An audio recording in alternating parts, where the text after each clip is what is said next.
Hello student, welcome to equator academy Dehradun. और इस video में हम लोग बात करेंगे कुछ इंपॉर्टेंट कॉन्स्टिट्यूशन यानी कि इंडियन पॉलिटी के कुछ इंपॉर्टेंट फैक्ट्स की जो आपके एग्जाम में आ सकते हैं।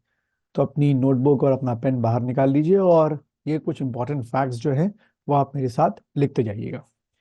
सबसे पहले अगर हम लोग फैक्ट की बात करें कि जो भी कभी नया स्टेट बनता है वो अंडर विच आर्टिकल बनता है, ये क्वेश्चन पूछा आता है कि पर्टिकुलर अगर स्टेट बनाना है तो किस आर्टिकल में बनेगा, तो आपने टिक करना है आर्टिकल नंबर 3।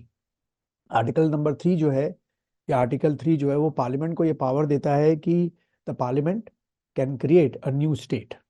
और नया स्टेट कैसे बनता है कि पहले से जो एक एग्जिस्टिंग स्टेट है उसको डिवाइड करके या दो स्टेटों या उससे ज्यादा स्टेटों को मर्ज करके नया स्टेट बनता है। ये आपको ध्यान रखना है।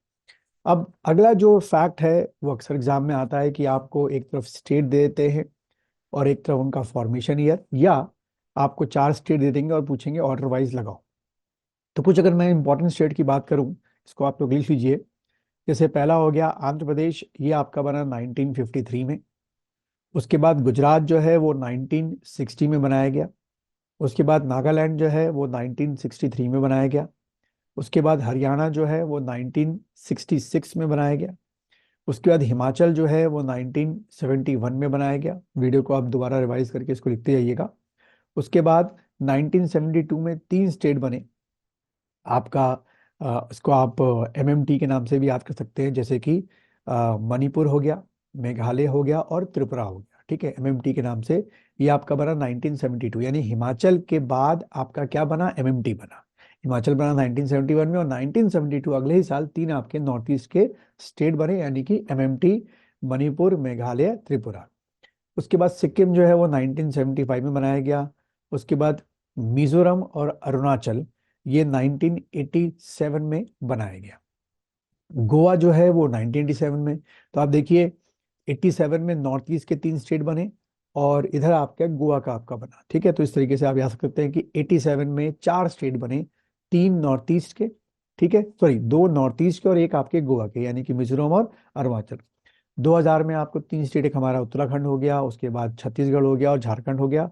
और 2014 में जो है वो आपका तेलंगाना बनाया गया। तो ये सारे स्टेट जो बने वो अंडर द आर्टिकल सी जो है वो क्रिएट किए गए बाय द पार्लियामेंट। ये आपको ध्यान में रखना है, क्योंकि पार्लियामेंट अक्सर ही ये फॉर्मेशन कर सकता है, सिर्फ और सिर्फ पार्लियामेंट ही कर सकती है।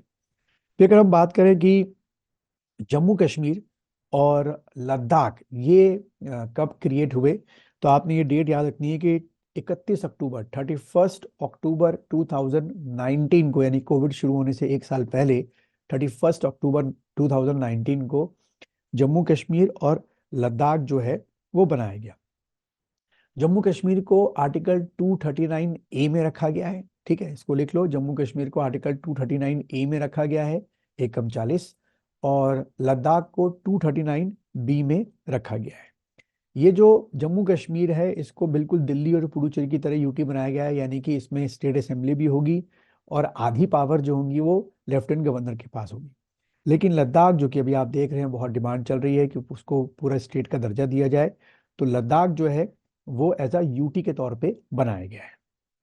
अब बात की जाए कि 26 जनवरी 2020 को, ये भी बड़ी इंपॉर्टेंट डेट है, आपके दो यूटीज को मर्ज कर दिया गया। और दो यूटीज कौन सी, दमन एंड दीव और दादर नागर हवेली को एक कर दिया गया, इसलिए हमारी 8 यूटी हो गई है। ठीक है, तो ये कुछ फैक्ट्स आपकी एग्जाम में आते हैं।